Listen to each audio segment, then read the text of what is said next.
જે લોકોને ઇંગ્લિશ વાંચવામાં તકલીફ પડતી હોય, ઉચ્ચાર કરવામાં તકલીફ પડતી હોય, સ્પેલિંગ્સ વાંચવામાં, એવા લોકો માટે આપણે ખાસ આ સિરીઝ સ્ટાર્ટ કરી છે. આ જે સિરીઝ છે એનો કુલ 13મો ભાગ છે. This is the 13th part. કુલ આપણે 1000 એવા સ્પેલિંગ જે રોજે રોજ વપરાતા હોય એવા સ્પેલિંગ્સનો ઉચ્ચાર, ખાસ તો એનો ઉચ્ચાર કઈ રીતે કરવો, ઉચ્ચારના નિયમો શું છે એ સમજવા માટે આપણે આ સિરીઝ ચાલુ કરી છે. આ 13મો ભાગ છે. તો ચલો શરૂ કરીએ. 30 સ્પેલિંગ આપણે કુલ આજે જોવાના છીએ. સો ધ્યાનથી આ વિડીયો તમારે પૂરો જોવાનો છે, વચ્ચેથી આને છોડતા નહીં. તો સૌથી પહેલાં આપણે સમજીએ કે આજનો જે સ્પેલિંગ છે HOME. અહીંયા આને કઈ રીતે વાંચશો? HOME. એચનો ઉચ્ચાર અહીંયા હ તરીકે કરીશું. એટલે હ અને જોડે ઓ છે. સો ઓ છે, આનો ઉચ્ચાર આપણે વાંચીશું હો. અને ME છેલ્લે ઈનો કોઈ ઉચ્ચાર થતો નથી, આને આપણે કહીશું હોમ. હોમનો મતલબ થાય છે ઘર. પહેલો ઉચ્ચાર આપણને ક્લિયર હોવો જોઈએ, હોમ. એના પછી એ જ રીતે સેમ સ્પેલિંગ છે, ખાલી પી છે એમની જગ્યાએ, આને આપણે કહીશું હોપ. હોપ. કોઈ પણ વસ્તુમાં આશા રાખવી, આશાને ઇંગ્લિશમાં હોપ કહેવાય છે. ઠીક છે ને? હોપ. ઓકે. હોપ અને હોમ. આના પછી નેક્સ્ટ જે સ્પેલિંગ આપણે જોવાના છીએ, જે આપ જોઈ શકો છો, HOS. HOS. આને આપણે કહીશું હોસ. હોસ. અને જોડે PI છે એટલે પી વાંચીશું હોસ. TAL. TAL નો ઉચ્ચાર થાય છે ટલ. સો ઉચ્ચાર થશે આનો હોસ્પિટલ. હોસ્પિટલ એટલે દવાખાનું. હોસ્પિટલ. ઓકે. હોસ્પિટલ પછી નેક્સ્ટ જે ઉચ્ચાર આજે જોઈશું એ છે HOT. હોટ. HOT. આને આપણે કહીશું હોટ. હોટ. HOT. પાછળ ખાલી ઈ અને એલ મૂકી દઈએ તો પછી આનો ઉચ્ચાર થઈ જશે હોટેલ. હોટેલ. હોટેલ અથવા હોટેલ. રેસ્ટોરન્ટ. જે બહાર આપણે જમવા જતા હોય છે એ હોટલને ઇંગ્લિશ આપણે ગુજરાતીમાં હોટલ કહીએ છીએ. It's called hotel. હોટેલ અને હોટ. હોટનો મતલબ થાય છે ગરમ.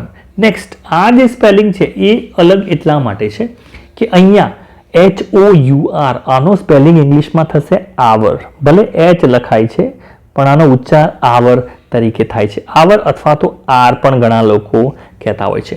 કલાકને ઇંગ્લિશમાં આર કહેવાય છે. સો આર અથવા આવર. વનો ઉચ્ચાર જે ખૂબ જ ઓછો, અડધો થતો હોય છે. So it's called hour or R. R એટલે કલાક. ઓકે. સો આ ઉચ્ચાર આવડવા જરૂરી છે. હોટ, હોટેલ અને આવર. આવર કે અથવા આર. એના પછી નેક્સ્ટ જે ઉચ્ચાર છે HOUSE. HOU. આનો આપણે ઉચ્ચાર હાઉ તરીકે કરીશું. HOU અથવા તો HOW. HOW નો ઉચ્ચાર પણ હાઉ તરીકે જ થાય છે. સો HOU નો ઉચ્ચાર પણ હાઉ તરીકે જ છે અને પાછળ ઈ છે એનો કોઈ ઉચ્ચાર થશે નહીં અને સ તરીકે બનશે હાઉસ. હાઉસ એટલે ઘર. હોમ એટલે પણ ઘર જ થાય છે. હાઉ. હાઉ એટલે કેમ. સો આ ઉચ્ચાર આવડવો જરૂરી છે. એના પછી આપ અહીંયા જોઈ શકો છો હાઉ શબ્દ તો છે જ, એની સાથે એવર. સો હાઉ અને જોડે ever. How ever. How ever. How ever. How ever. ઠીક છે ને? હાઉ એવર પછી નેક્સ્ટ જે સ્પેલિંગ છે HUGE. આને કઈ રીતે વાંચવું? આને આપણે હ્યુજ તરીકે વાંચીશું. HUGE. Huge. Huge. For example એક બીજો સ્પેલિંગ છે TUBE. આના જેવો જ આમ જુઓ તો ઉચ્ચાર આ રીતે જ થાય છે. આને આપણે ટ્યુબ તરીકે કહીશું. ટ છે જોડે યુ અને બ છે. ટ્યુબ અને હ્યુજ. આ રીતે આ સ્પેલિંગ HU. આનો ઉચ્ચાર હ્યુ તરીકે થાય છે. ઘણા સ્પેલિંગમાં હ્યુ તરીકે થાય છે. ફોર એક્ઝામ્પલ આ સ્પેલિંગમાં આને આપણે કહીશું હ્યુમન. હ્યુમન. મનુષ્ય જાતિ માટે ઇંગ્લિશમાં હ્યુમન વપરાય છે. માણસને ઇંગ્લિશમાં હ્યુમન કહેવાય છે. તો હ્યુમન ઉચ્ચાર સમજવો જરૂરી છે. નેક્સ્ટ એના પછી ઘણા સ્પેલિંગમાં HU નો ઉચ્ચાર હ તરીકે પણ થતો હોય છે. ફોર એક્ઝામ્પલ, આનો ઉચ્ચાર આપણે કરીશું હન. પહેલા આવશે હન અને જોડે ડી છે, અડધો છે, અને જોડે રેડ છે. હંડ્રેડ, ડ અડધો આવશે. હંડ્રેડ. હંડ્રેડ ટ નહીં આવે, સોરી. હંડ્રેડ એટલે 100.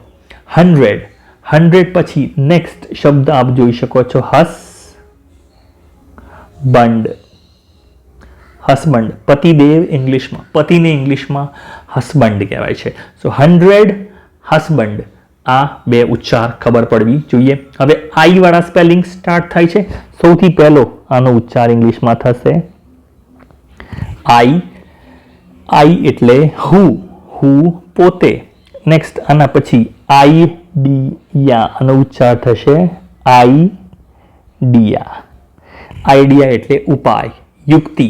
એને ઇંગ્લિશમાં આઈડિયા કહેવાય છે. આઈ ડી અને યા, આઈડિયા.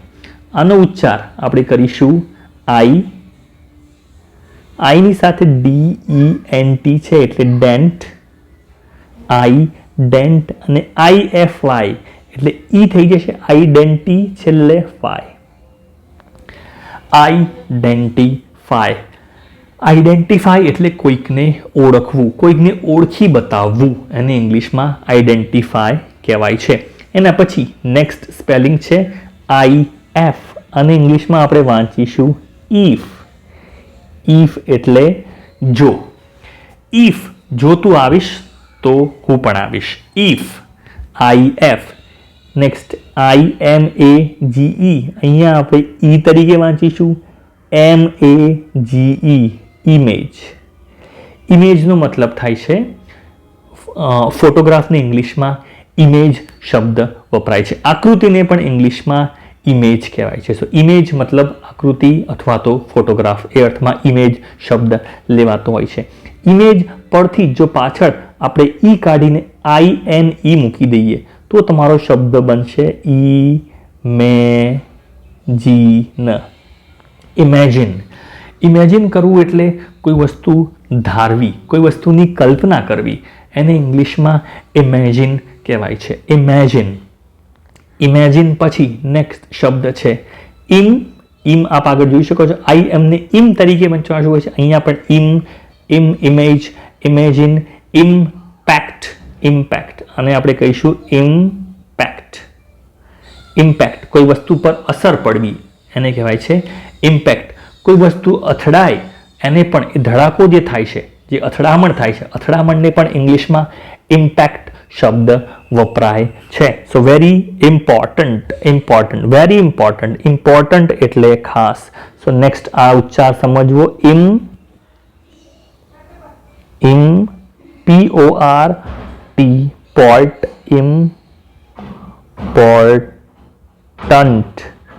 ઇમ્પોર્ટન્ટ. ખૂબ જ જરૂરી વસ્તુને ઇંગ્લિશમાં ઇમ્પોર્ટન્ટ કહેવાય છે. ઓકે. ઇમ્પોર્ટન્ટ પછી નેક્સ્ટ શબ્દ છે ઇમ્પ્રૂવ. કોઈ વસ્તુ સુધારવી એને ઇંગ્લિશમાં કહેવાય છે ઇમ્પ્રૂવ. સુધારવું. ઇમ્પ્રૂવ. પછી નેક્સ્ટ શબ્દ છે ઇન એટલે અંદર. તો હવે જેટલા પણ સ્પેલિંગ છે ઇન વાળા આવશે. ઇન એટલે અંદર. ઇનક્લુડ. ઠીક છે ને? સો ઇન જોડે છે ક્લુ અને ડ.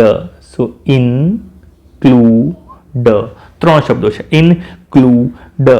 ઇન્ક્લુડની પાછળ ઈ કાઢીને ING મૂકી દો તો શબ્દ બનશે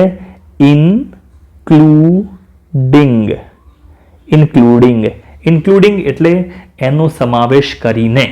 ઇન્ક્લુડિંગ મી, મારી સાથે, મને ગણીને. ઇન્ક્લુડિંગ. ઠીક છે ને? મને અંદર લઈને. ઇન્ક્લુડિંગ. ઓકે.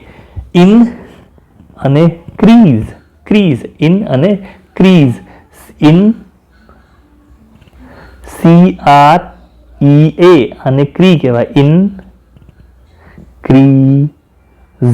ઇન્ક્રીઝ. ન અડધો આવશે. ઇન્ક્રીઝ મતલબ કોઈ વસ્તુને વધારવી, વોલ્યુમ વધારવો, વોલ્યુમ ઇન્ક્રીઝ કરવો. સો એ અર્થમાં ઇન્ક્રીઝ શબ્દ વપરાય છે. ઇન્ક્રીઝ પછી નેક્સ્ટ જે શબ્દ છે એ છે ઇન.